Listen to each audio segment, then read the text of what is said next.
From reaching trail to the Great March, from the aging ocean to the endless sea, from Fisherman's Row to Godcroft's. Live from Studio A in PressCorps World Headquarters, this is Foxhole Flash, bringing you the latest news from across the Siva Valley war zone. Good morning, afternoon, or evening. For the PressCorps, I'm Jeffrey Jennings. Here in the 59th conflict of the Foxhole War, it's day 252.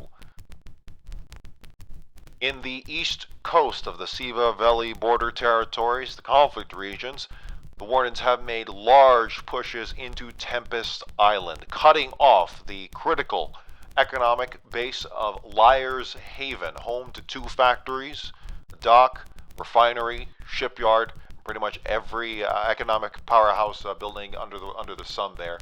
Smashing through the Iris, which the Collies were scrambling to try and defend, but have now taken the town for themselves and are now threatening Liar's Haven. No word yet if the Collies are dedicating to a defense there or if they're scrambling to evacuate supplies. Meanwhile, in Alod's Bight, Scurvyshire has fallen after a large reported tank battle there, 2 Warden armor, and the Colonials still holding on to Mercy's Whale and the number of, again, high number of economic buildings there. However, that area is now under threat as well. As the eastern front collapses for the Collies, they are still trying to hold on to the center and to the west. In Pharaonic Coast, where we will bring our report to soon, Colonial armor has been moving north and through the center, attempting to take the relic base at Terra. Reportedly, they have blown past that area and are now trying to secure the central thirds of the region. That now brings us to PressCorps Warden correspondent Brownie Meister, who is down in the field on Pharaonic Coast. Brownie, am I coming through? I can hear you loud and clear. Now tell me, where are you right now in Pharaonic Coast? If you can give us a general idea and kind of give us the layout of the geography, because I know there's actually quite a few there's quite a variety of spots there in Pharaonic. Yes, sir. I was just deployed to Scythe Relic Base in Pharaonic Coast. I'm currently making my way up to the front in by foot. It seems like there are a few Colonials that are camping the rocks, so I have to try to be safe while crossing the bridge. Now, Pharaonic Coast, home to 2 major waterways that cut through the center, or rather not cut through the center, but cut off the center from the north and the southern thirds of the region, and that area, those waterways rely a lot on land crossings. Rely a lot on bridges and shallow waterways for land crossings.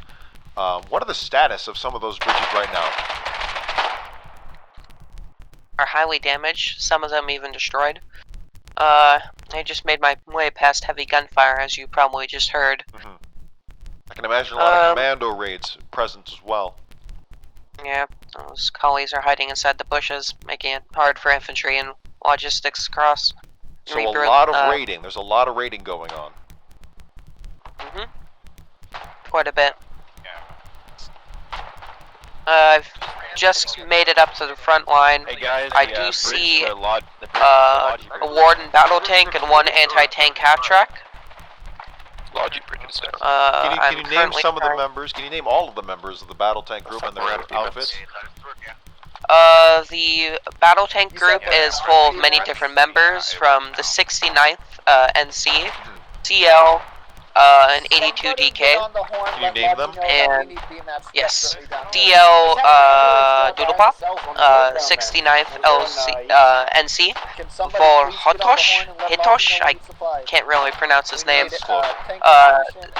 of 82 DK, Drac, and 2 randos by the name of Game Boy 1945 and Scary Ned. Oh, here they come. 1945, fabulous year for the yes, Game Boy. Sir. Can you describe what the battle tank and the AT half-track are up against? 5 white tanks. If you have 5 left on you fellas, just get ready to repair our and there might even be more. I'm not seeing. Leave us a way to get out. But it seems like they are the Colonial half-track, sorry, not half-tracks. Light tanks are currently 70 meters away from my position. If you remember the battle from, for Umbra Wildwood, how that tank easily killed more than, I believe, 5 or 6 light tanks, this battle is vastly different due to the massive amounts of open space for these light tanks to maneuver. So it will be interesting to see how these light tanks decide to move around these open fields. If anybody wants to throw some. Fields. If I've been following you correctly, this is around Terra, the relic base of Terra, which currently has been uncaptured but secured by the colonies nonetheless, and around the carry-on fields. As you've already described, wide open space. Expect to see flanking in this possible engagement. We've already gotten reports that the colonies have endured some casualties in terms of their light tanks and Wardens infantry as well, infantry on both sides. But action already taking place here in Forensic Coast. It's only a matter of, rather, it is a matter of if the Wardens will engage again, if the colonies will engage again.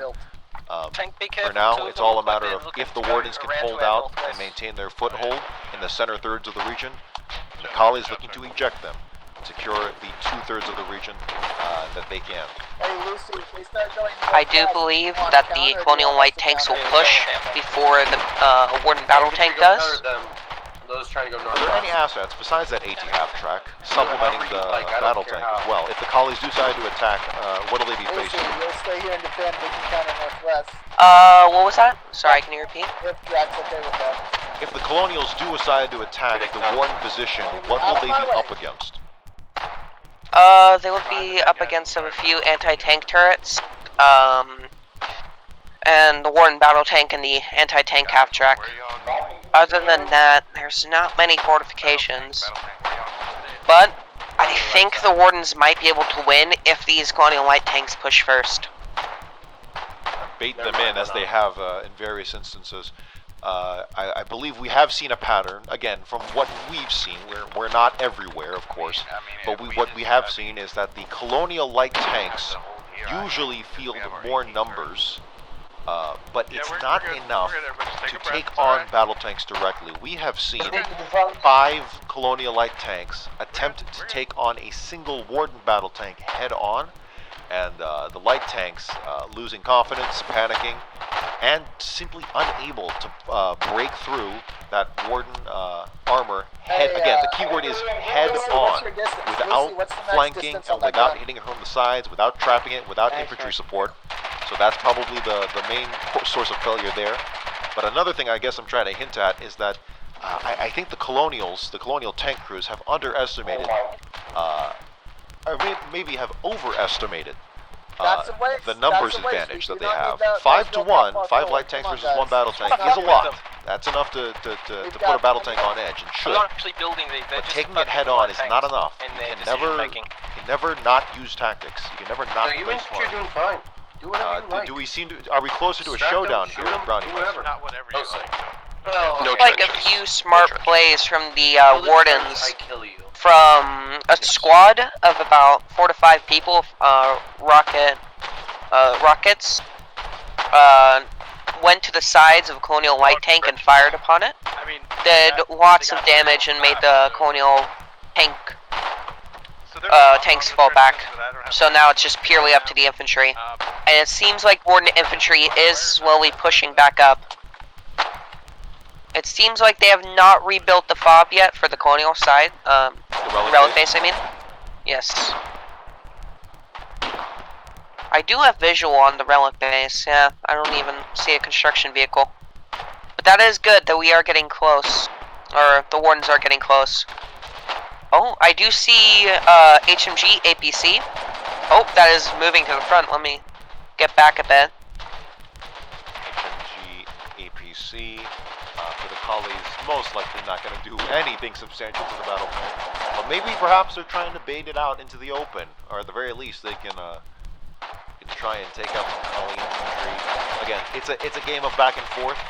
I'm going to assume that both sides have spotters, they have binoculars, and they're carefully just like we are. They're carefully watching what all these different moves, what all these different pieces on the board are doing at any given time. So it's all about momentum, all about timing. Protect our ass. Who takes the first shot, who takes the second. You can never, but of course you can never take out the, you can never remove the infantry factor as well. Because of terrible infantry support, you are going to be Oh, punished. as you just finished that Colonel sentence, Jack, I get do out of the see way. a Please. few You will literally prevent us from moving. light tanks pushing up as we speak. Okay. It seems like they aren't pushing, just trying to defend the... Oh, as we speak, the Terra relic base is currently being rebuilt. Which is quite the problem for the Wardens. If they get that relic base back up, that might be detrimental. These two things are actually working. If I'm getting these reports correctly, the Colonials did incur some of those tank casualties. I believe 2 light tanks were destroyed. Unconfirmed reports, but reports nonetheless that they lost those tanks just last night, just the day before. So they're probably a little shaken by that. They're probably going to repair, and they're probably in a holding position. Those are my guesses. Again, can't confirm that. I can't confirm what they're thinking. But they're certainly going to think twice about engaging that battle tank again, especially if the Wardens are flooding the area, if there's a troop surge in the area for the Wardens. Yeah, I do agree. What the tanks seem to be trying to do is trying to form a sort of, I guess a line. Or rank? Rank. Just side by side. It seems like they're trying to cover... Oh, the Terra fob relic base has just been rebuilt. So the That is Colonials not are good going for to take that. They're not going to pull back. They're going to dedicate themselves to holding this and eject the Wardens. I'm sure their immediate goal is to eject the Wardens from that center thirds. What about splash damage? Isn't one like In my opinion, with continued warfare against the Colonials with that relic base up, I do believe that this Warden offensive will fail. Due to the mere fact that you're fighting a relic base versus an undersupplied encampment. That's moving. Wait, Brownie's here? Take out I'm sorry, How you outpost. doing, Brownie? Infantry tanks are moving. They're about to be 90 meters from us.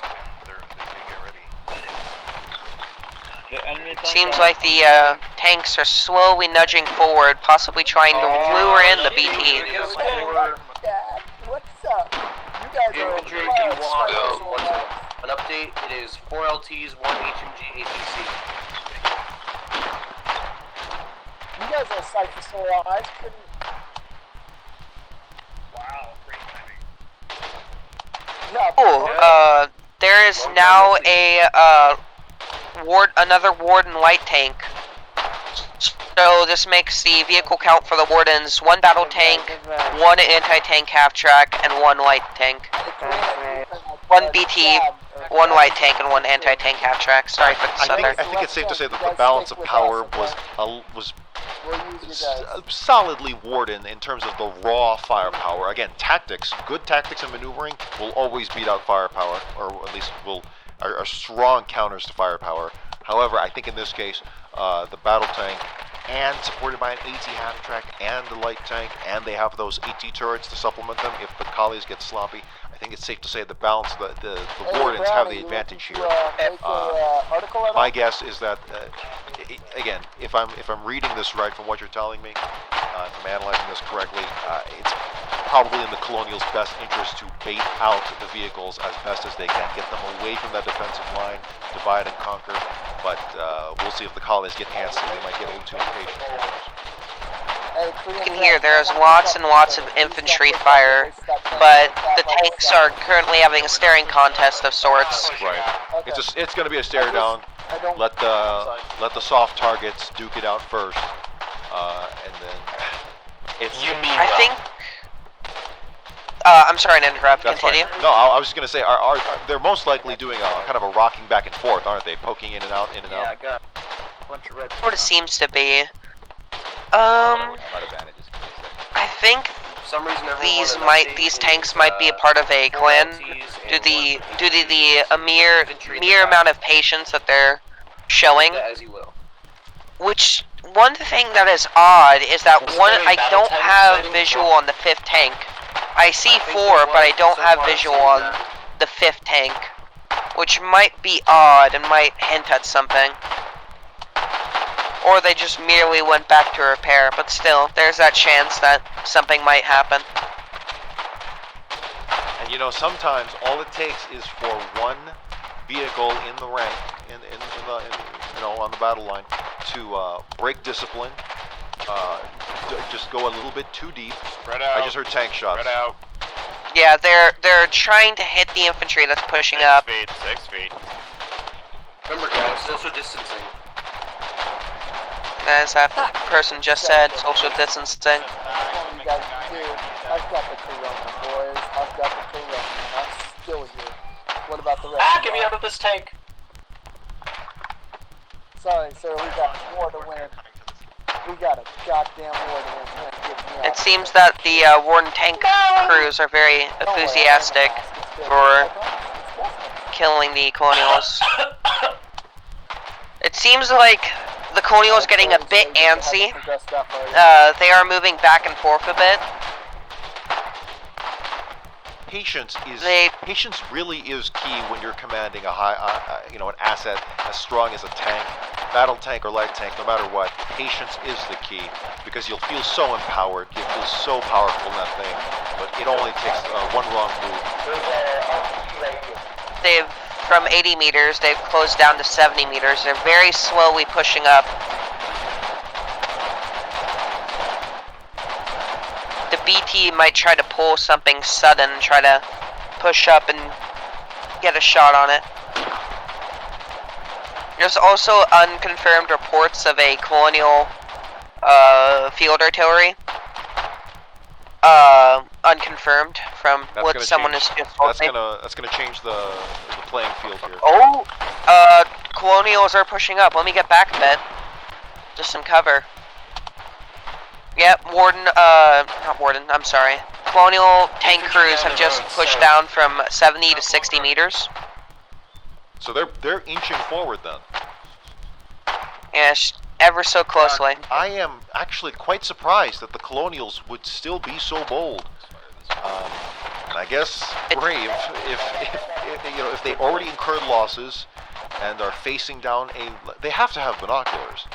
I'm quite surprised. They do have binoculars, but they're pushing it down. They've just gained 5 more meters. Gas their tank. I'm hearing mortars. Yeah, mortars are firing upon the tank crews, the enemy tank crews, Colonial tank crews. These are Warden mortars, okay.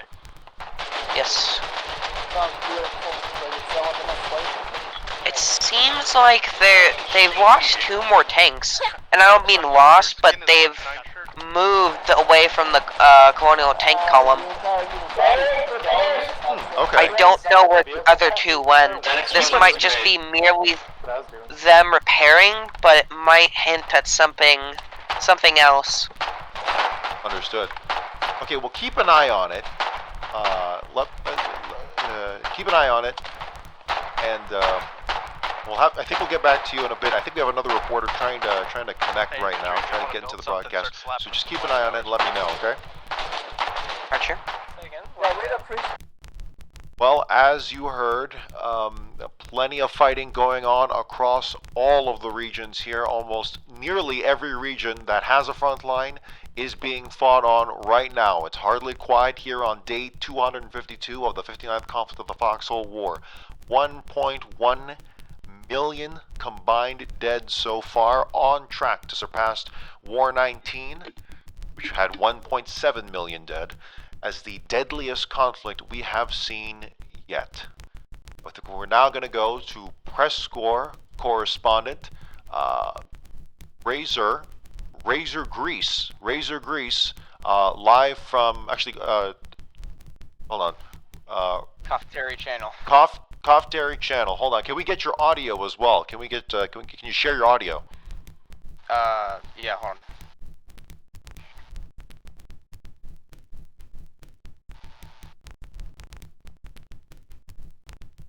So Kofteri Channel over in Ore Breaker Isles. Can you describe the situation there? Well, Colonials have What been the hell engaged in is a this? very hard-fought battle with the Wardens from the north for quite a few days now. It's We're like continuously Robin losing ground Jesus from the or something. northern part of the peninsula. Wardens have employed a battle tank many days ago. Haven't seen it since, but mostly have been being harassed by a hatchet light tank. They have much more infantry than the Colonials do, and much more equipment and green ash, as they've been using huge clouds of that to push them back. Colonials have erected hasty defenses such as AT guns and Foxholes where they can, but the continual pressure from Wardens have made it hard to do so. Now, Orebreaker Isles, similar to Tempest Island, is home to so many straits, peninsulas, narrow passageways, and lots of. It really is a fire support crew's dream, absolute dream, because there's so many ways you can lob ordnance at a group of opposing forces and just sit there safe behind the river, safe behind the on your island.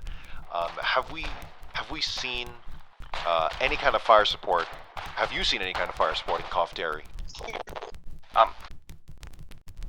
Personally, I believe I heard a gunboat a while back, but I think we're losing now, connection.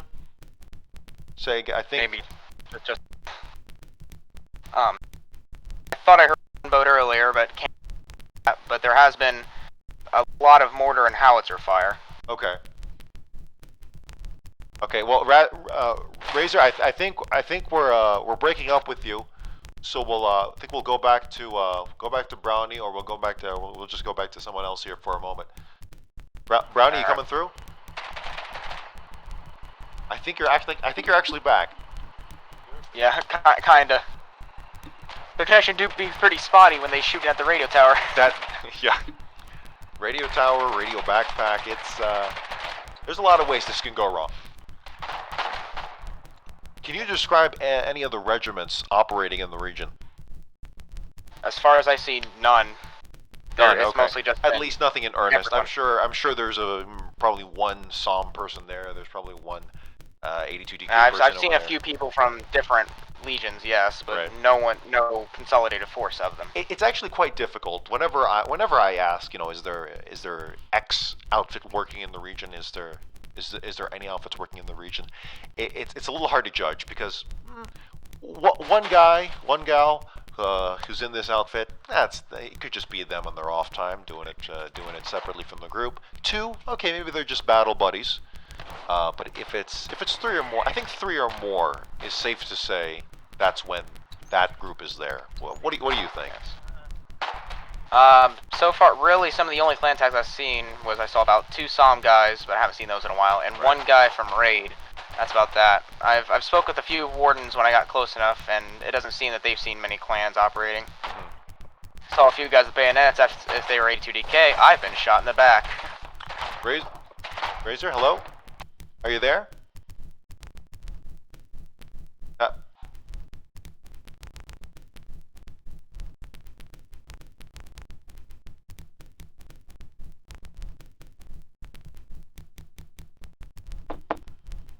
Got him? Is he alright?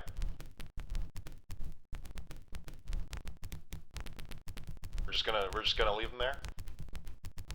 Alright, dude. Okay, alright, put him through. We now go to PressCorps Colonial correspondent Moth B. Mann. I don't know where he's live from. Moth, are you there? Yeah, I'm here, Jeffrey. I'm here at Liar's Heaven here at Tempest Island. Can you share your audio again? I think you had it connected earlier, but you might have to do it again. Yeah, 1 second.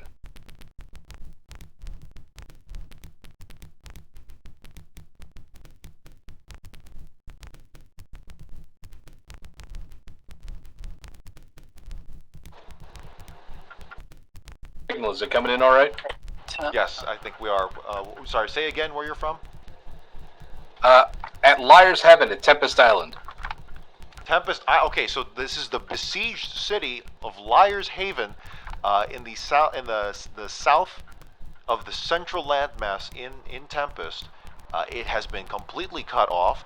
The Wardens take the town of the Iris to the north, all of the landmass in the north. They've taken the Gale, the relic base in the southwest. The only connection left for the colonies there is by sea. And Moth, tell me, do the colonies have the waterways?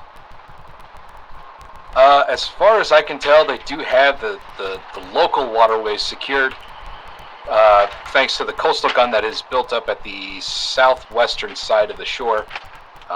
It will be difficult for the Wardens to cut that off unless they destroy the gun itself. Those coastal guns, they don't kid around. I think they give one warning shot, and then they got you locked in. That's correct. So I was just at Iris about 8 hours ago, wartime, when the town went down, when the town hall was destroyed, and most of the infantry, the Colonial infantry, fell back at that point, attempting to displace and reposition somewhere where they can actually put some fire on the Wardens pushing through. My sandbags. At the moment, though, it seems to have bogged down once again to a bridge fight, which is very common around this island. I would imagine. In particular, these bridges are not the extendable bridges, or rather the drawbridges that we're used to, rather than the older style 77 330. I'm stone not sure what bridges. to call it either. Yeah, stone bridge, straight bridge. Yeah, it takes a little bit more time to repair it. So, and with that, there is a steep drop from one edge to the other there on the island. But there does seem to be a small path to walk up from the shore, from the edge of the water. But that seems to be covered by plenty of Colonials engaging targets there.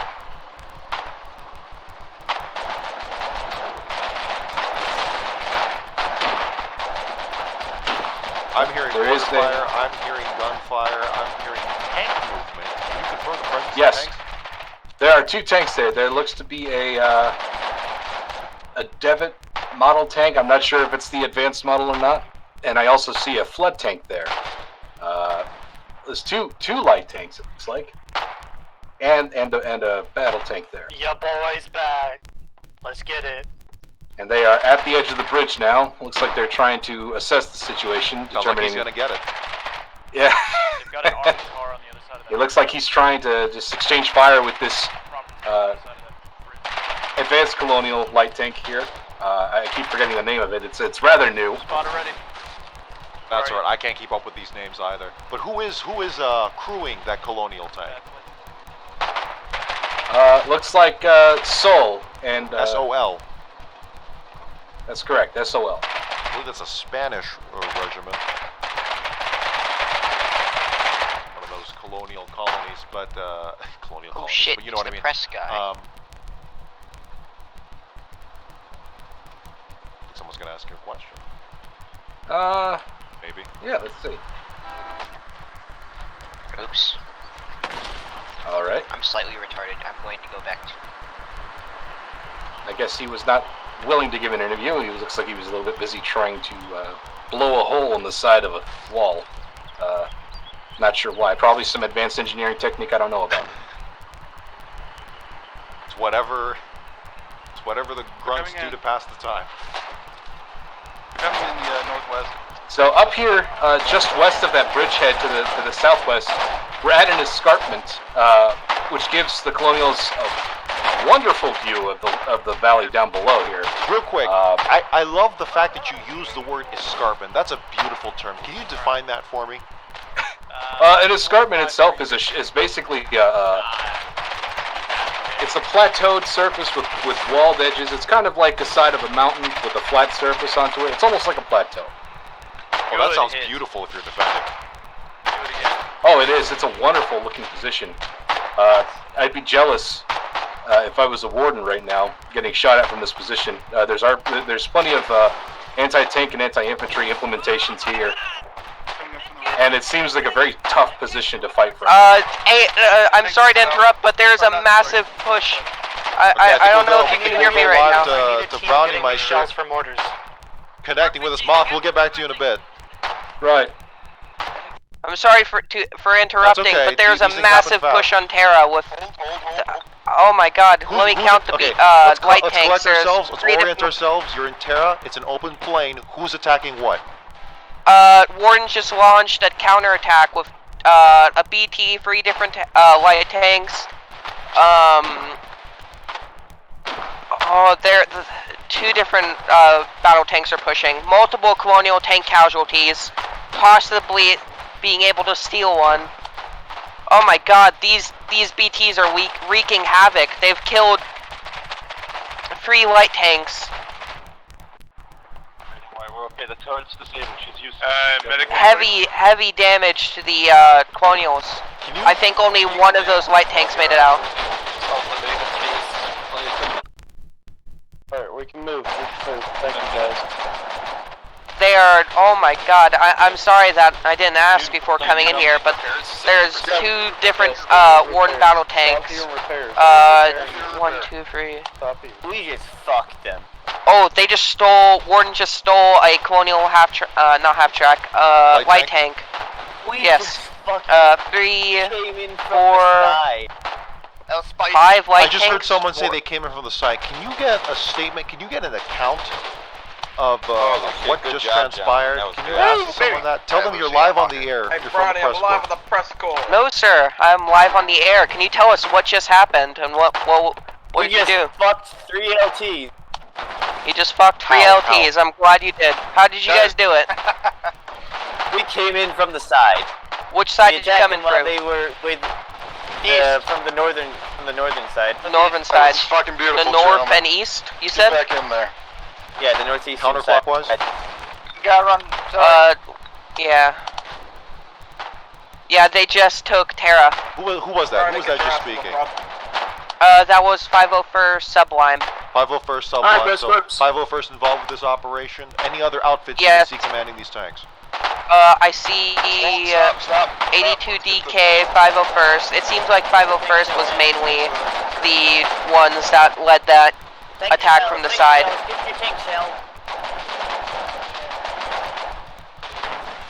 Hey, we took Terra. Yeah, they had no active AI, they couldn't do anything against that.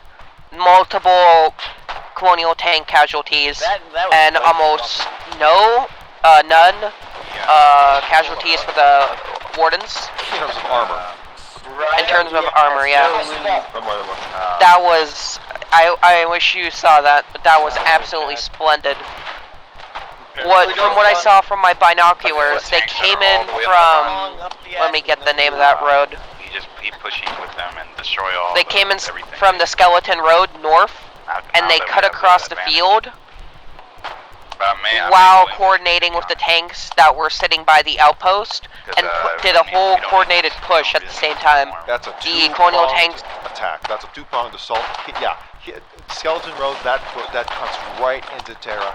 And again, we mentioned this before in the Foundry battle, in the Foundry showdown between the Warden battle tank and the Colonial line. Sometimes the presence of a battle tank, the presence of concentrated armor, can completely give another side tunnel vision, and they will watch it like a hawk, and that gives you ample time. That gives of the one that is being watched to sneak in a flank there. I'm surprised that it wasn't giving off alarm bells for the colonies, and the fact that they were just sitting there in an open I think field. they were only just staring at the BT in their immediate surroundings. That's got to be a huge blow to colony morale in the region, simply because the colonies looked very hopeful that they were going to take the central third of the region.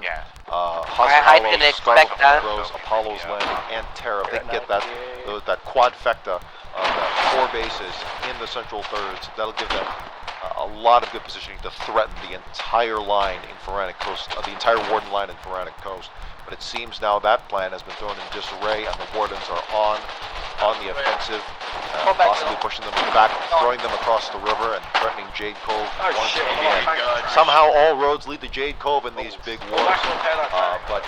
Everyone make sure their tanks are fully repaired. I think we'll go. If Jade Cove falls, then that will be a huge morale booster for the Warden Empire.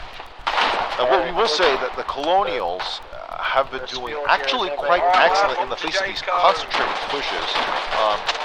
I know I was talking to Spots about this, about the theory of the Warden weekend, and it's, in terms of the Warden concentration and organization during the weekend. Quote Are we unquote, unable to run over that fucking... I think that more or less has turned out to be a true observation, and I think there's data to supplement that. We've got about once that weekend is over, once the concentration ends, once these operations come to a halt, the question is, can the Wardens maintain and follow up? Can they maintain and follow up? And we're just holding until the rest of these guys not always a make a move. guaranteed thing. Warden weekend maybe, but following up and holding the line, holding the gains, not so much. So we may see Colonial counterattack in the coming weeks. Again, we may not even be around to cover this. This war is too early to decide. It truly is. Both sides have actually agreed to not employ ballistic rockets and ICBM, so we definitely won't be seeing a Jade Cove incident. But that does mean that this war will be decided not by super weapons, but by just the raw fighting on the field. And this is... I actually can't tell which way this war will go. It's not definitive. Wardens are absolutely on the offensive here, and they are taking their gains. The real test, the only way we can say for sure if the Warden, not for sure, but we can say confidently if the Wardens do have this, is can they hold it? Can they hold it? Truthfully, I don't know yet. Depends. As multiple fronts are being opened at the same time, there's a stress on logistics, which after quote-unquote Warden weekend ends... That's absolutely correct. That's absolutely right. When you in this past war, these past several weeks, the past 100 days, the entire front line has seen heavy action. We have not seen that happen in a conflict in a long time. And with these new vehicles, with this new demand for petrol, with this new demand for this new troop surge on both sides, supplies are going to be more important than ever, and the Colonials may look to exploit that. So we might see a lot of Colonial raiding accelerate the pace at which the Wardens use steam. We may see, again, we're speculating right now. I think it's a little more interesting than just watching the Wardens blow things up in 20 minutes. More interesting for Colonials. It's just, I think it's just a matter of, who'll hold. That's really what it comes down to. That's what I keep talking about. But who'll hold the line? Will the Collies find an I'm sorry. opening? No, I'm sorry. I'm talking too much. Go ahead. No, continue. What I was gonna say is, what happens is after this Warden weekend ends and after these Wardens go back to their homes, these fronts that become open can't continue long fights in multiple different fronts. In almost every single front, besides the Deadlands, I believe, 90%. There's fighting. Every single front line zone. Every single zone that's connected to the Colonials, there's fighting, which can't be supplied by the low numbers that the Wardens have, along with the Colonials, during the weekdays. Yep, that's a good observation. One that we've seen multiple times. There has yet to be any concerted study. If anyone wants to put the time into putting a study for that, right? But we have yet to see the hardest of evidence be brought forward. But I think it's safe to say that, yes, this does happen. Organization does tend to peak during the so-called weekends. And it does appear that the Wardens... Well, here's the thing. Here's the thing why I'm a little hesitant to use the term Warden weekend as an absolute. Is because the Colonials... 16. The Colonials obviously do put in a level of organization as well, jokes aside. Maybe it's safer to say that the Wardens put in more organization during that time frame. But I hesitate to use Warden weekend simply because I don't want to belittle the amount of organization that happens among the Collies as well. And that's not, that's not me throwing a bone, that's me trying to be fair. Yeah. I feel as if bigger clans, such as 82 DK or 82nd Death Corps of Craig, come out during the weekend, and these clans sometimes are sometimes a deciding factor in the end. Because a lot of the Farnak Coast region, as of now, was, you know, handed to us on a silver platter by 82DK when they launched the attack on Yuxta Homestead. Hold on, is that a field artillery? Colonial field artillery? I can't tell. Do you see that? I believe that's Colonial field artillery. Asking myself. I think that actually is a Colonial field artillery that's currently pushing up. Well, if you're just joining us, it is the 9th day, 250. This is PressCorps Warden correspondent Brownie Meister reporting live from Farnak Coast, specifically the aftermath of the tank battle at Terra, which happened in a flash. How would you say that battle took place? A couple minutes? Oh, 5 like minutes. 2 minutes? Yeah.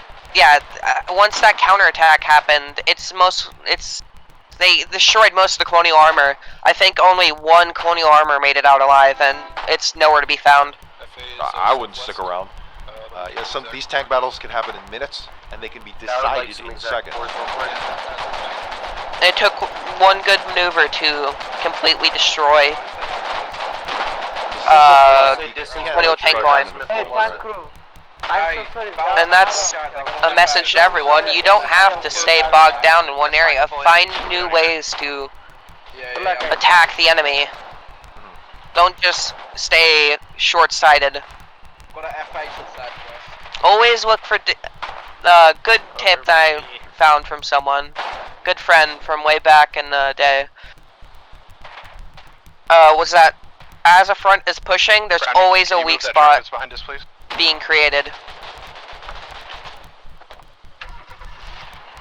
Thank you. I'm so sorry. Can you say that again? We're getting reports through the teletype all the time. I'm sorry. Well, one of the tips I've received from friends was that as a front pushes, there's a weak spot being created in that front line. You just gotta exploit that weak spot. Yep, absolutely. All right, your weakest link. Right? It goes back to that. Throw close to each other. That's what it comes down to. Seems like the major trouble that the Warden infantry is having and the armor is destroying the concrete rifle garrisons that the Colonials made.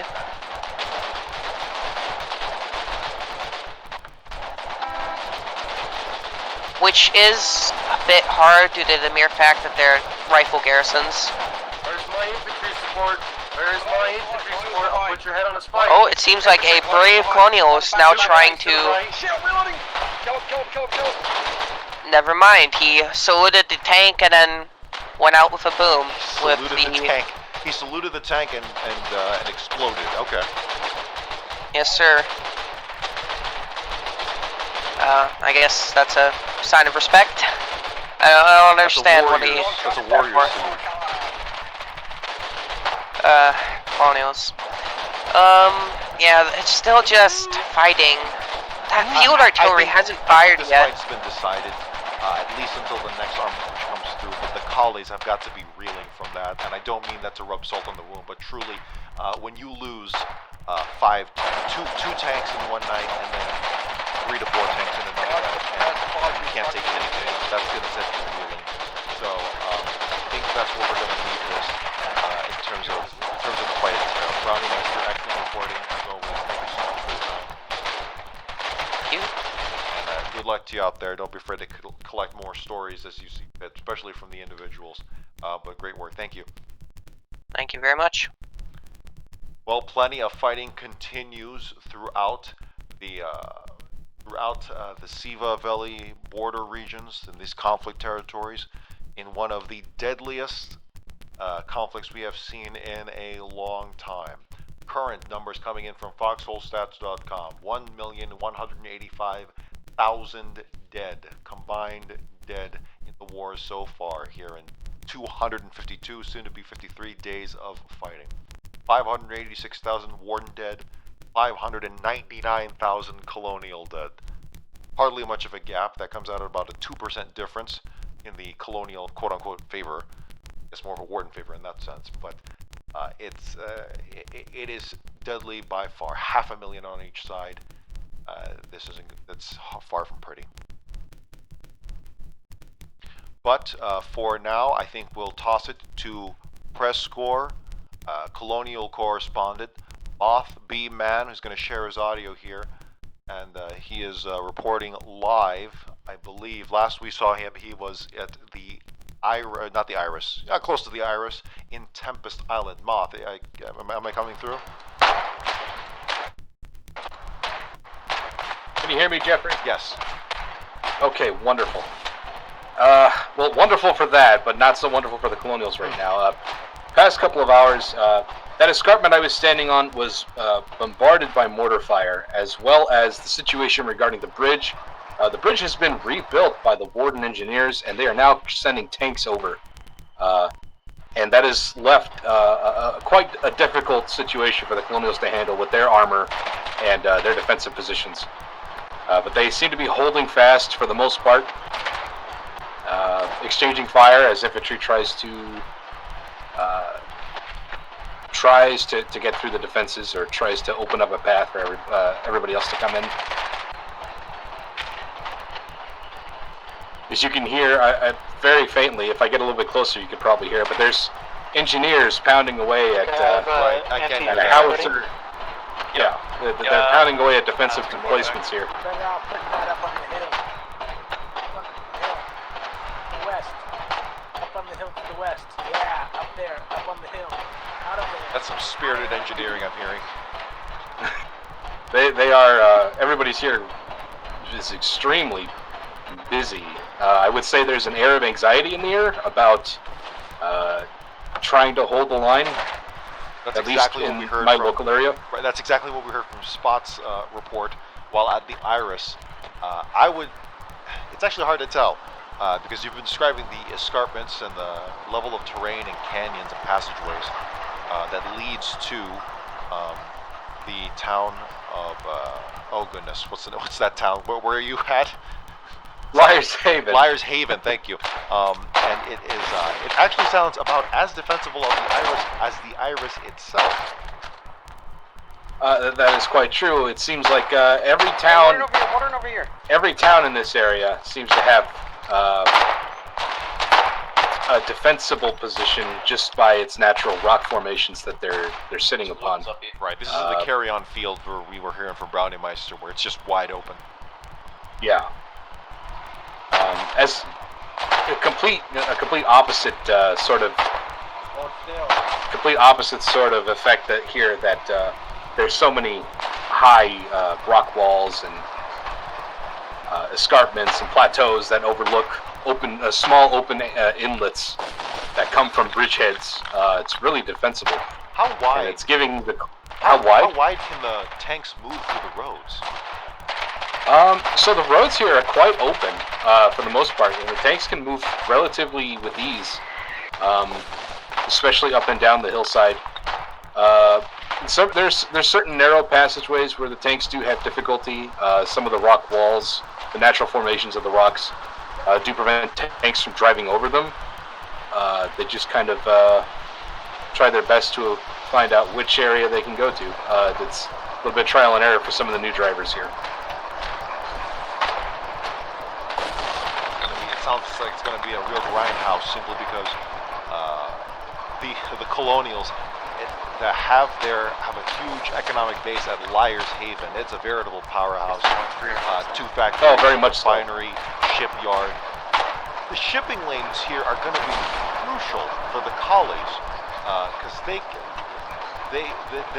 may need to ship supplies along the entire eastern front from Shackled and even Great March. There's no ocean connection in Great March, but you bring that stuff to Shackled Chasm.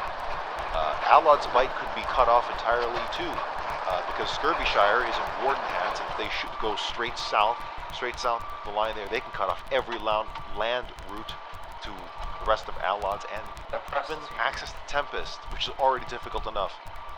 Have you seen any kind of shipments, any cargo shipping arrive at Liar's Haven? I have not. Liar's Haven, for the most part, is somewhat self-sufficient in terms of supplying itself with scrap and raw materials to produce weapons and ammunition. With that being said, though, I am standing here in a scrap field guarded by 2 tanks who have just engaged So is this the only other some light Warden tank that we positions have? just a few moments ago, some Warden infantry that we're trying to move up. And that's kind of a strange dichotomy because we have a scrapper here with his harvester collecting scrap as the men beside him are shooting at people trying to stop him from doing it. You know, normally that would be a bad idea. Normally I would just flat out say it's not a good idea. But because there's the refinery and the factory at Liar's Haven, just less than 100 meters away, maybe 100, 200, it's right there. That may actually wind up being extremely helpful to put some tank traps down, make some more grenades. I don't know, but Liar's Haven, it may be a tougher nut to crack than you think, simply because it can be self-sustaining. Now, obviously, the importance of the resource fields are not infinite. They do run out of resources if you deplete them fast enough, and I'm sure the Colonials will want to in this case. So it's not infinitesimally self-sustainable, but it can be more sustainable than I think the Wardens may be thinking. I'm hearing mortar shots. Yes, there's some mortar fire hitting the construction vehicles down here on the north side of the hill, where they were trying to build up some equipment. We just heard them earlier hammering away at some emplacements. Wardens managed to find a bead on them and have dropped a couple of shells onto one of the poor fellows operating that crane. I believe he's either abandoned it or nope. He's gotten out and he's repairing it, trying to get it out of there. Well, he's Another got shell. mats, I'm sure. That's quite true. But I believe that shell actually did him in. I don't see any more repairs coming from him. Moth, let's say you're a Warden commander. You have the Iris. You have is that bridge destroyed? The one southwest of Liar's Haven. The southwest. That's at the Gale. That's the relic base at the Gale, which is under Warden control. Would you know if the Wardens have that? Wardens have that bridge? Because I'm counting that as a I do know for a fact that the Wardens and the Colonials are fighting over that bridge right now. They are, the Colonials they are trying to fighting regain over control that of the bridge. Gale. They are so fighting right now. I don't know if that's an option. You consider that an option. But let's say you're a Warden commander. You have the Iris, and you want to make a push into Liar's Haven. Or rather, people want you to make a push into Liar's Haven. Do you take them up on that? Do you say no way? Do you wait for something? What do you do? How do you approach this? And again, you can only see, say, 50 meters deep into the line. Thank you. Well, knowing full well personally that the Colonials here are quite stubborn, and trying not to factor that into my equation, I would say push in with as much might as you can, truss as wide a breadth of field as you can, and just try to envelop these guys. But that's, of course, it's a double-edged sword. If you try to push them, Warden's moving up over here. if you try to push them, it sounds like they might be doing that right now. They heard you. Yeah, which is what they're doing right now. It looks like, oh yeah, they are doing that right now. But your suggestion, as we hear the battle unfold around you, this may just be a skirmish. This may be the real deal. We don't know. But nice you're saying one. Bum rush it. You're saying just shock and awe. Right, that would be my best assessment, given the fact that Liar's Haven is so defensible. You would need to get at least some sort of opening in there, and you'd have to push with whatever you had. I'm sure you'd be very popular amongst the enlisted. That's why I'm not a commander, Jeffrey.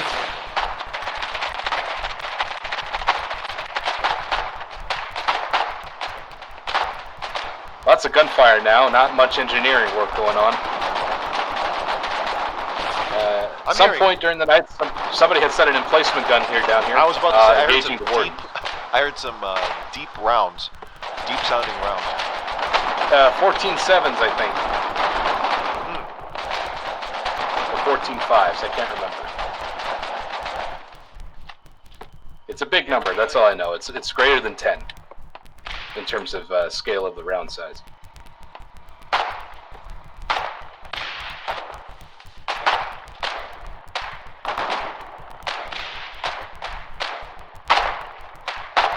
Not sure if they're shooting at anything in particular, or if they're just trying to saturate the ground and keep people's heads down. It looks to me that there's a considerable amount of anxiety going on between both sides here, not just... I'm gonna blow this, okay? Don't get inside. Don't get inside. No, don't blow it up. What the fuck are you doing? There's a medic! I'm gonna blow it. No, some sort of discussion's going on here. Don't. Ah, shit. Oh, they're about to... Okay. Now he would've did it for us. Holy cow. That artillery shell almost hit me. And it looks like I just walked in on an engineer deciding to destroy a bunker that was set up in the escarpment Yes, John. that the Wardens could possibly use if they take it over. So it looks like And then the Wardens there seems to be a little bit of contingency planning going on here right now.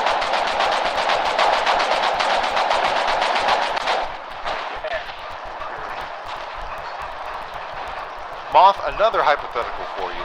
When is it ever a good idea, if at all, when is it ever a good idea to scorch earth?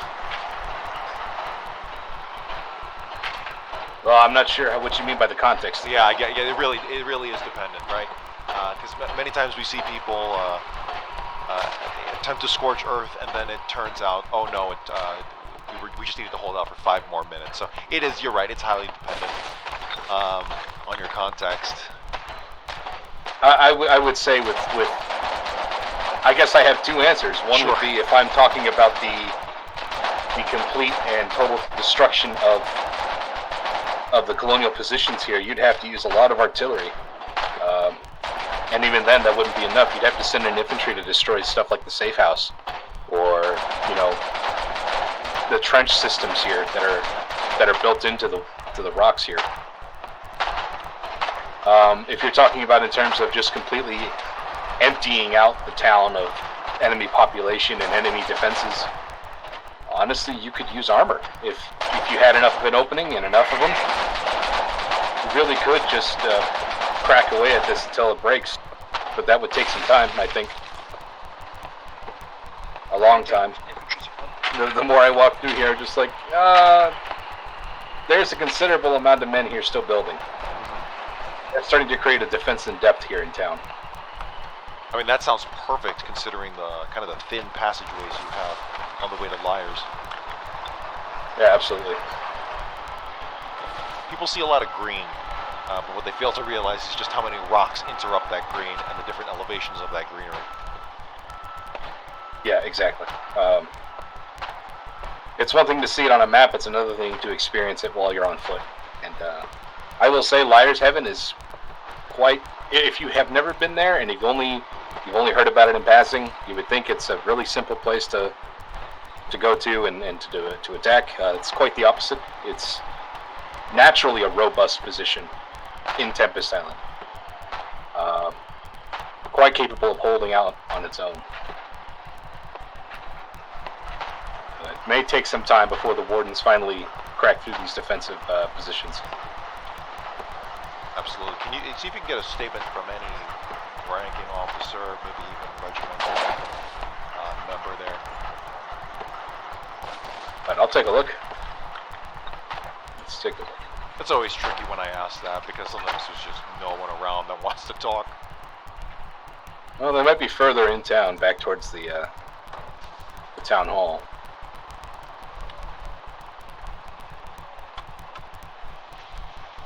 Lieutenant Colonel Smoothie. Hey. Do you happen to have a press for the a statement for the press? I do not right now. All right, thank you. Oh, nice. Press him.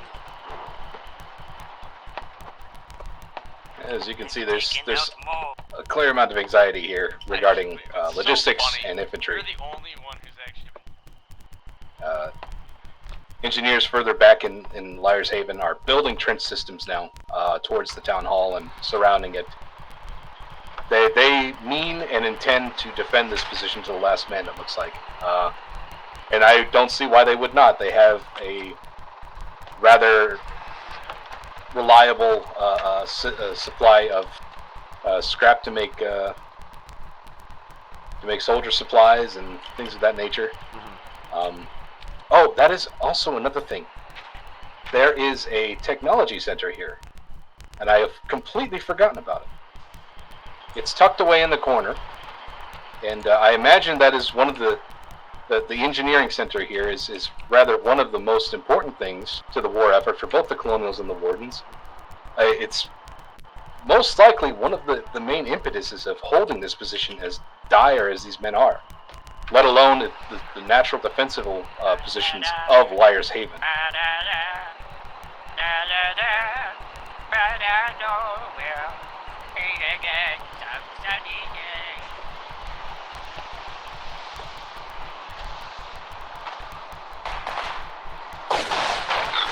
Seems to be. Is there anything Liar's Haven doesn't have? It sounds like your one-stop shop. I mean, aside from not having a Wardy burger, I think this place has everything you need. I see. Yeah, that's really the one thing is a food court. I think if it had that, this place would be the bee's knees, Jeffrey. Absolutely. It'd be a hoot. Mortar fire coming in at the tank. Artillery fire. Mortars and artillery. I thought I heard field artillery, a howitzer, and a mortar, all in a matter of seconds. Yeah, there is a lot of gunfire. There's a lot of fire support coming in. About 40 meters to my front here, to my north.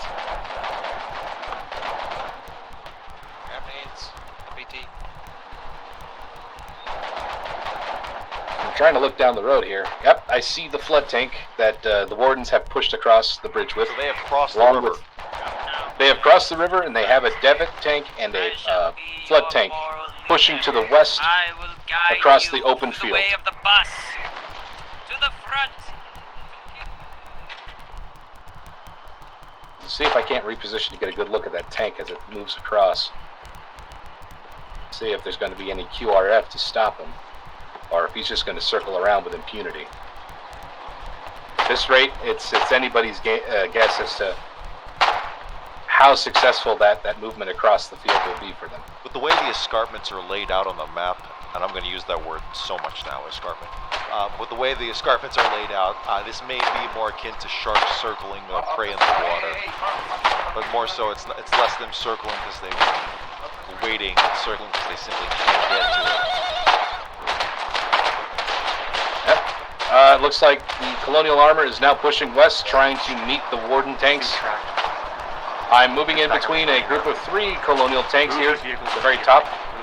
3 light tanks, a lot of terrain to work with, and AT guns as well. And now, just off to my northwest, there is the main force of Wardens. 3 tanks, one battle tank, and 2 Devits. Hey, that's the press, guys. What the fuck is the problem? I just dodged a few tank shells there.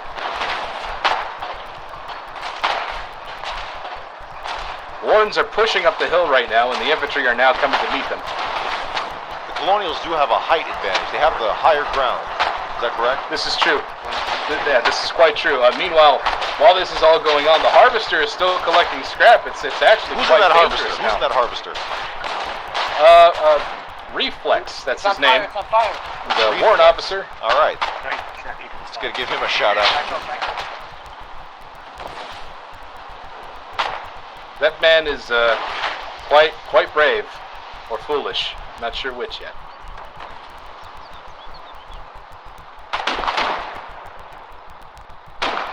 Colonials have destroyed a light tank, it looks like. And it looks like the Wardens are calling uncle and falling back for the moment to regroup. That storm tank is still, that battle tank is still active, that flood tank. Looks like reconnaissance turned. Oh man, that was rough with that artillery coming in. Yeah, I do believe that was recon by force. I obliterated his ass. Meanwhile, on the left side of the escarpment here, the west side of this escarpment, infantry are exchanging fire. Colonials are shooting down at the Wardens who are trying to come up the footpath there. that would give them access to the escarpment itself. It seems that they are still holding their own, though. Meanwhile, on the eastern side, the engineers are still trying to build defensible positions, and looks like trying to build a forward operating base, and that blueprint has attracted the fire of artillery.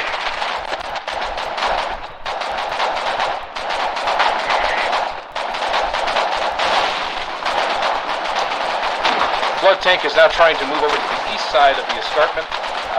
There's an infantryman just put a rocket right into the cupola of the flood tank there and forced the commander down into his hatch. Another RPG up this time against the Devitt tank.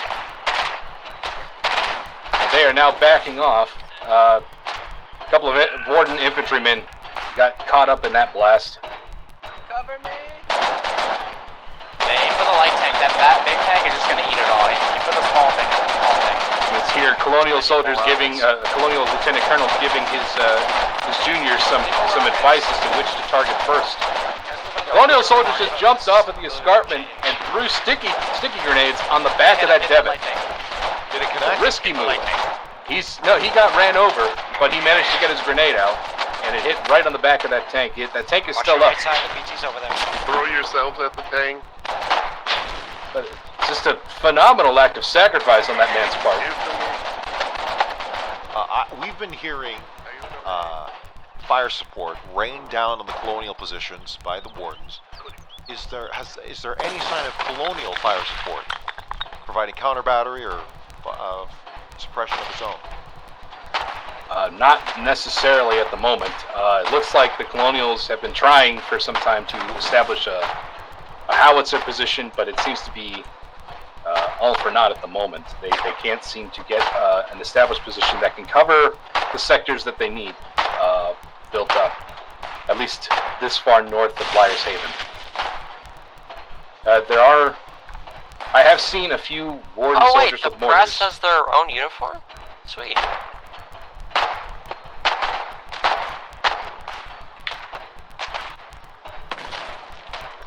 Hello, Grace. How are you today? Good. Shoot, I didn't realize you guys had your own uniforms. That's badass. Well, they are distributed by PressCorps World Headquarters, trademark all rights reserved. But do you have any comments to give us regarding the situation here at Liar's Haven? Well, it's been a rough fight, but we're giving it our, best work that we can. Just anything to make them waste resources, really.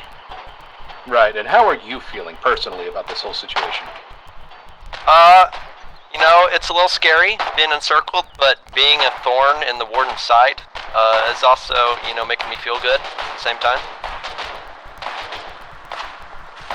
Now, do you believe that you guys have any sort of contingency plan should this fail?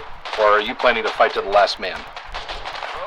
We are planning to fight to the last man, and if that doesn't work, then we'll all just distribute ourselves amongst various fronts. Alright. Well, you are live on the PressCorps right now. You got anything to say to your folks back home? I don't think so. I'm just out here fighting the good fight, making sure everyone at home is safe. Well, I imagine they greatly appreciate it. Thank you for your time, Grace. Yeah, no problem. Second Lieutenant Graves for days of the soup outfit. I don't know what that stands for, but it sounds tasty. That seems like the only soup he's serving up is rifle soup. Blood and guts. Might be his own, but it's still blood and guts. Certainly serving it. Well, it is daybreak here on day 253. A Colonial, or rather a Warden night attack has failed, and Warden's paying for it with one light tank at least, multiple infantry casualties. Colonials holding their own, and it seems from what I'm hearing, the Wardens are now switching from a direct assault into a protracted siege with a slow roll of howitzer fire. Run over Wardens. That is quite correct. It seems that their attack last night, as you said, has failed, and they have resorted to saturating the northern half of Liar's Haven with as much artillery fire as possible to soften it up for another attack tonight, most likely. Wardens quite keen on using the cover of darkness to advance large numbers of themselves into positions to overwhelm Colonial defensive lines. It's a proven tactic for them, and Colonials have, at least so far this war, risen up to the challenge to fight back and push them off. Lots of combat coming from the escarpment once again, as Colonial forces return to that position after a brief and intense shelling bombardment by the Wardens. Wardens have decided to push with more tanks this time across the northern half of the bridge. It seems they are not waiting. They are going to do it right now.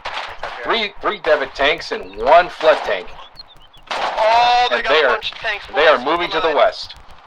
Once again, they are going to take the same approach. That's the same approach they had before. Watch it, watch it. They got 3 light tanks and a battle tank. Watch it. I can't see. What? Pull back to our head. Pull back to our head. Warden infantry is pushing up along with those tanks. Fall back. Our safety spot is the hill. And the tanks are now repositioning to get a good angle on that. On those Wardens pushing up. I believe the Collies did have 3 light tanks at their disposal that we know We have of. height advantage and speed advantage on them. Yeah, I can only see They're coming 2 from the right west. now, but I believe they have a 3rd somewhere. Back where they were before. Back where we downed that one guy before. Yep, they're coming up the hill. They're coming up. Pull back. Don't. Wardens have driven up the side of the escarpment, it looks like, and they are now taking fire from AT cannons as the flood tank moves behind them to get into position to saturate higher priority targets. Little guys up front, big ones in back. Yep. There's the AT cannon. AT cannons and the light tanks are now engaging, destroying one of the tanks. And now the flood tank has moved up the escarpment himself. And I don't know if that was a wise choice. He seems to be cut off now. Or at least he's isolated with the other 2 tanks. How much room to maneuver do these Warden tanks have? They have about, well, not much, it looks like. About maybe 10 meters. They're on the space to plateau. maneuver around, and they are all pushed up to the edge there, to the northern edge of that escarpment.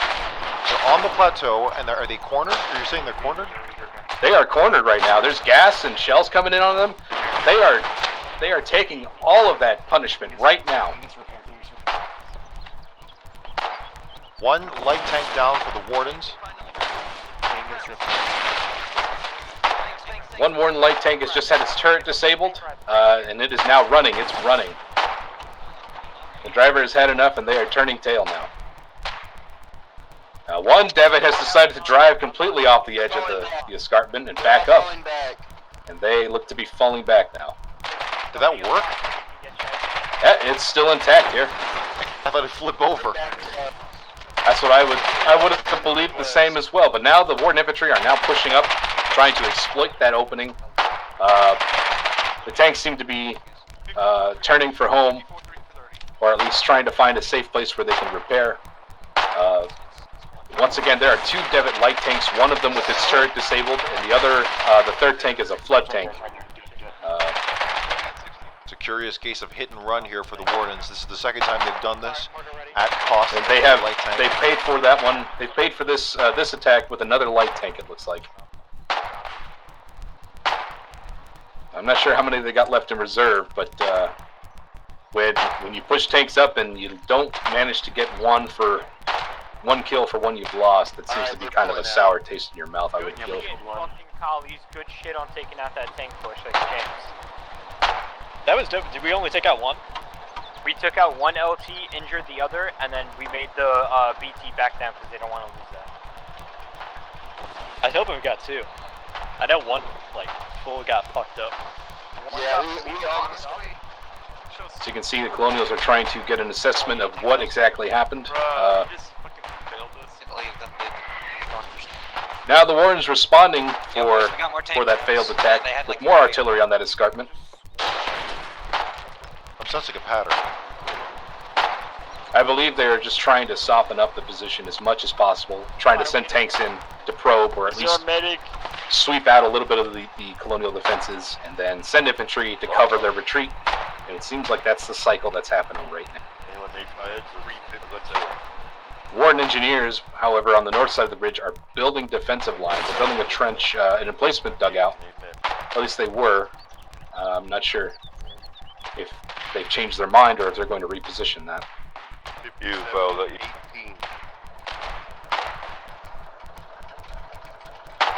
Yo, dude.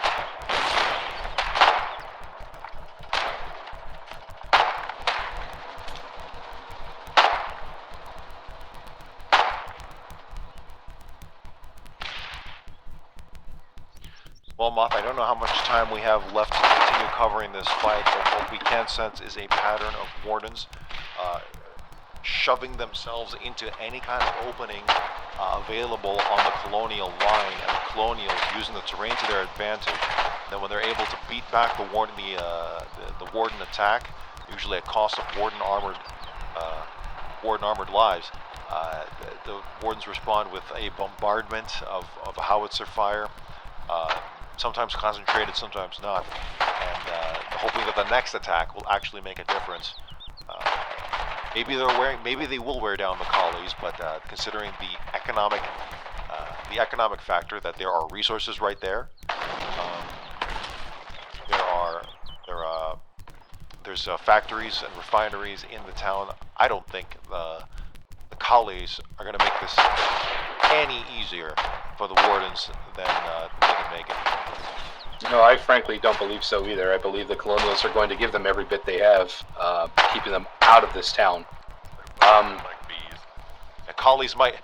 Wardens are expecting them to surrender their supplies, and the collies are going to surrender them, but usually going at about 200 miles per hour and straight at their face.